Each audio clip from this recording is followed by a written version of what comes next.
ഇടുക്കി അടിമാലി ടൗണിൽ ലൈബ്രറി റോഡിൽ നിന്ന് ആരംഭിച്ച് ദേശീയപാത 85ലേക്ക് എത്തുന്ന ബൈപ്പാസ് റോഡിന്റെ ചില ഭാഗങ്ങൾ തകർന്നത് യാത്രാക്ലേശം ഉയർത്തുന്നു.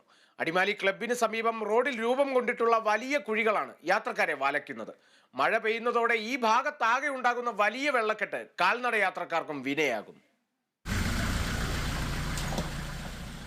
നിരവധി വാഹനയാത്രക്കാരും കാൽനടയാത്രക്കാരും ഉപയോഗിക്കുന്ന റോഡാണ് അടിമാലി ടൗണിൽ ലൈബ്രറി റോഡിൽ നിന്നാരംഭിച്ച് ദേശീയപാത 85ലേക്ക് എത്തുന്ന ബൈപ്പാസ് റോഡ്. വർഷങ്ങൾക്ക് മുമ്പ് ഈ റോഡിന്റെ നവീകരണ ജോലികൾ നടത്തിയിരുന്നു. ഇപ്പോൾ ഈ റോഡിന്റെ ചില ഭാഗങ്ങൾ തകർന്ന് വലിയ കുഴികൾ രൂപം കൊണ്ടതോടെയാണ് യാത്രാക്ലേശം ഉയർത്തിയിരിക്കുന്നത്. അടിമാലി ക്ലബിന് സമീപം ഉൾപ്പെടെ ഒന്നിലധികം ഇടങ്ങളിൽ റോഡിൽ വലിയ കുഴികൾ രൂപം കൊണ്ടിട്ടുണ്ട്. മഴ പെയ്യുന്നതോടെ ഈ ഭാഗത്താകെ ഉണ്ടാകുന്ന വലിയ വെള്ളക്കെട്ട് കാൽനടയാത്രക്കാർക്കും വിനയാകുന്നു. കൂമ്പമ്പാറ ഫാത്തിമ സ്കൂളിലേക്ക് പോകുന്നവരും അതുപോലെ തന്നെ മൂന്നാറിൽ നിന്ന് വരുന്നവരും കള്ളാരുട്ടിക്ക് പോകുന്നവരും മൂന്നാറിൽ നിന്ന് വന്ന് കള്ളാരുട്ടിക്ക് പോകുന്ന എളുപ്പമുള്ള വഴിയാണിത്. ഒൺവേയുടെ അവസ്ഥയാണിത്. ഇത് വളരെ മോശമായിട്ടായിരിക്കുന്നത്. അപ്പോൾ 2 വർഷമായിട്ട് ഇങ്ങനെ ഒരു വർഷം കൂടുതലായി ഇങ്ങനെ ഇതായിട്ട്.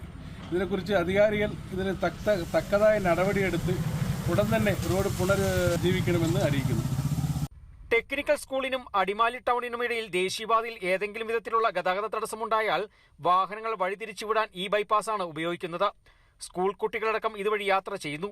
കുഴികളും വെള്ളക്കെട്ടും യാത്രക്കാർക്ക് ബുദ്ധിമുട്ട് സൃഷ്ടിക്കുന്ന സാഹചര്യത്തിൽ പ്രദേശത്ത് മക്കിട്ട് നികത്തി താൽക്കാലികമായെങ്കിലും കുഴികൾ അടയ്ക്കണമെന്നാണ് നാട്ടുകാരുടെ ആവശ്യം. Bineesh Antony, Kerala vision news, Idukki.